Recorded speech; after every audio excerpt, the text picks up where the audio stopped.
मित्रांनो नमस्कार. कृषीधारा चॅनलमध्ये आपलं स्वागत आहे. आपण नवीन प्लॉट बघतोय एक खजूर. हे बघा खजुरीची शेती आहे. कमी क्षेत्रामध्ये भरघोस उत्पन्न देणारी खजूर आपण बघितलं असेल. हे बघा हे लागवड कशी आहे. इथं जास्त प्लांटेशन नाही, थोडंसंच आहे, पण नियोजनबद्ध केलेलं आहे. खजुराची शेती बघा.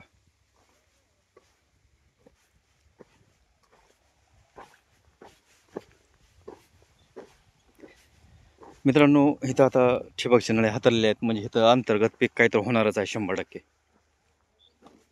पूर्णपणे हे बघा, इथे एक झाड आहे, ते झाड जळून गेलेलं आहे. नक्कीच याला काय तर झालं असावं. आणि आता हे नळे हाताळलेत, मध्ये इथं आंतरपीक काय तर होणारच आहे 100%. असे आंतरपीक घेऊन कसं असतं मित्रांनो, एखादी समजा आता हे खजुराचं झाड आहे, खजुराच्या झाडाला काय लगेच खजूर येत नाहीत. खजूर लगेच येत नसल्यामुळे काय रान बसवून ठेवायचं नाही. तर ह्याच्यामध्ये लगेच अंतर्गत काहीतरी पीक घेऊन कुठलं तर उत्पन्न काढून कंटिन्यू ते चलनात माणूस राहतो.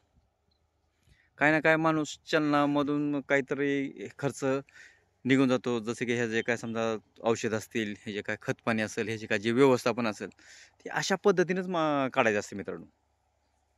जर डोक्याने शेती केली मित्रांनो, तर खिशातले पैसे जात नाहीत. सुरुवातीला घालायचे, नंतर घ्यायचे. तर मित्रांनो अशा पद्धतीने शेती करा, माहिती घ्या आणि माहितीतून सगळ्या गोष्टी करत राहा.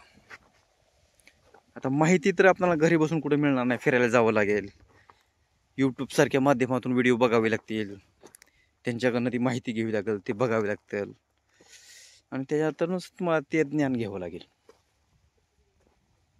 आता तुम्ही हे सर्वसाधारण बघताय, हे झाड बघा कसं, हे झाड बघा, खजूर बघा हे कसं आहे बघा. झाडमध्येच अशा पद्धतीने लावलेलं झाड आहे हे. आणि ह्या झाडाला जागा जास्त लागते मित्रांनो. पण ह्याची लागवडीचं मधलं अंतर जर तुम्ही म्हणत असाल, माझ्या हिशोबाने हे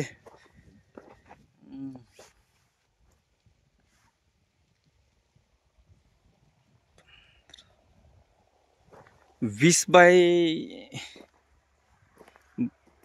बाय 15 फूट अंतर आहे. 20 बाय 15 या दोन प्लांटेशनच्या मधलं अंतर 15 आहे आणि आतमधलं लांबीचं अंतर 20 आहे.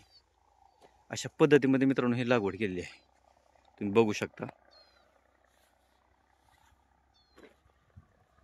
त्याच्यामध्ये परत सौर ऊर्जेचा प्लांट लावलेला आहे. तेव्हा ते डिस्प्ले प्लांट तिथं लावलेला आहे.